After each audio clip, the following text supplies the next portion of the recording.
নমস্কার বন্ধুরা, আজ আমি আপনাদের সঙ্গে শেয়ার করতে চলেছি বাসন্তী পোলাও আর চিকেন। ফুল ভিডিওটা অবশ্যই দেখবেন। চিকেনটা কষানো হচ্ছে। বাসন্তী পোলাওয়ের সঙ্গে আপনাদের চিকেন, মটন না পনির কোনটা বেশি ভালো লাগে? আমার তো চিকেন মটন যে কোনো একটা হলেই হলো। পনিরের থেকে চিকেন মটনটাই বেশি ভালো লাগে।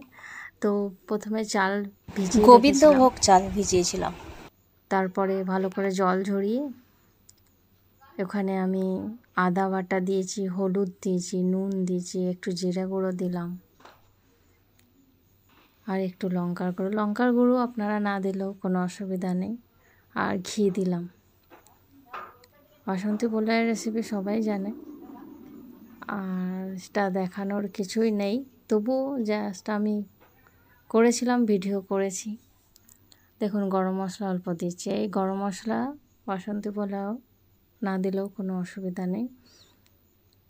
শুধু হলুদ, নুন, ঘি আর আদা বাটা দিয়ে মেখে করা যায়। এদিকে আমি ড্রাই ফ্রুট ভিজিয়ে রেখেছি, কাজু, কিশমিশ, বাদাম সব রেডি করে রেখেছি বাসন্তী পোলাওর জন্য। কড়াইয়ে রিফাইন অয়েল গরম করেছি আর কাজু কিশমিশ হালকা ভেজে উঠিয়ে নিচ্ছি।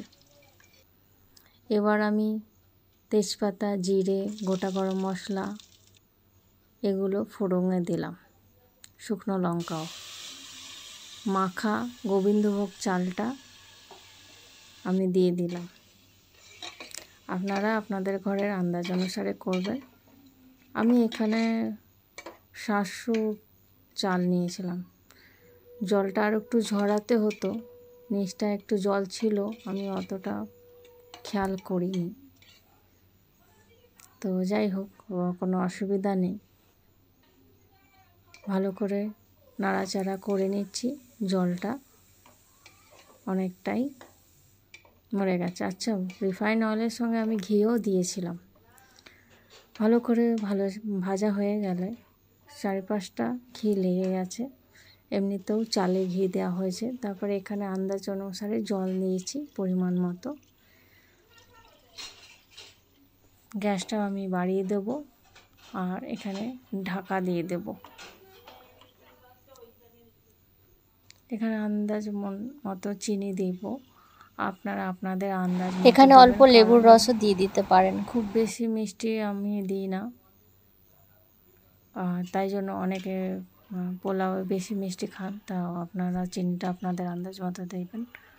আর একটু নুন দিলাম, কারণ নুনটা আমার একটু মনে হয়েছে কম হয়েছে বলে। তারপর আমি এখানে ঢাকাটা দিয়ে দিলাম, গ্যাসটা বাড়িয়ে ফুটতে দেবো। এটা হোক, আর এদিকে আমি আরেকদিকে চিকেনটাও করা হচ্ছে। গ্যাসের দুধারে দুটো আইটেম হচ্ছে একসাথে।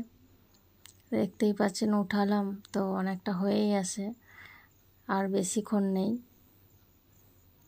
এদিকে চিকেনটাও বেশ কষে এসছে। আর চিকেনের রেসিপি ফুল আর করিনি, তাও বলে দিচ্ছি।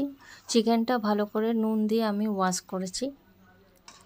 এরপর আমি কড়াইয়ে সর্ষের তেল গরম করে গোটা গরম মশলা, শুকনো লঙ্কা, তেজপাতা ফোড়ন দিয়েছিলাম। তারপর বেশ খানিকটা পেঁয়াজ দিয়ে লাল লাল করে ভেজেছি পেঁয়াজগুলো। তারপর আদা রসুন বাটা আন্দাজ মতো দিয়েছি। ওখানে আমি জিরে গুঁড়ো, হলুদ গুঁড়ো, লঙ্কা গুঁড়ো, ধনে গুঁড়ো আন্দাজ অনুসারে দিয়েছি, নুন দিয়েছি। মশলাটাকে ভালো করে কষিয়েছি। একটু জল দিয়েছিলাম, জল দিয়ে আর একটু কষানোর পর আমি চিকেনগুলো দিয়ে দিই। চিকেন দিয়ে ভালো করে কষাই। কষাতে কষাতে জল বেরিয়ে আসে, তারপর তেল ছেড়ে আসে। দেখতেই পাচ্ছেন কষানো হয়েই এসছে। এই কষানোর পর আমি এখানে আন্দাজ মতো জল দিয়ে দেবো। তার আগে আমি আলু ভেজে উঠিয়েছিলাম। আলুগুলো ভালো করে ভেজে উঠাতে হবে, যাতে সেদ্ধটা ভাজার মধ্যেই হয়ে যায়। যার জন্য গ্যাস কমিয়ে কমিয়ে আলুগুলো ভালো করে ভেজে নিতে হবে।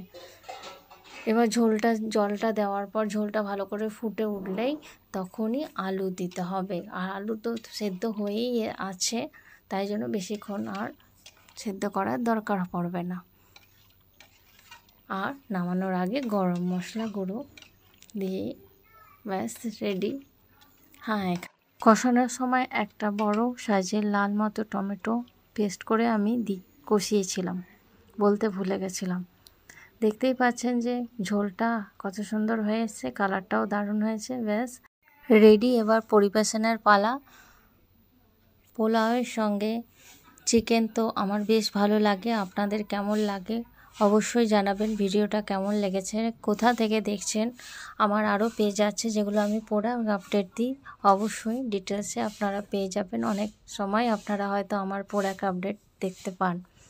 তো এতক্ষণ সঙ্গে থাকার জন্য, ভিডিও দেখার জন্য অসংখ্য ধন্যবাদ।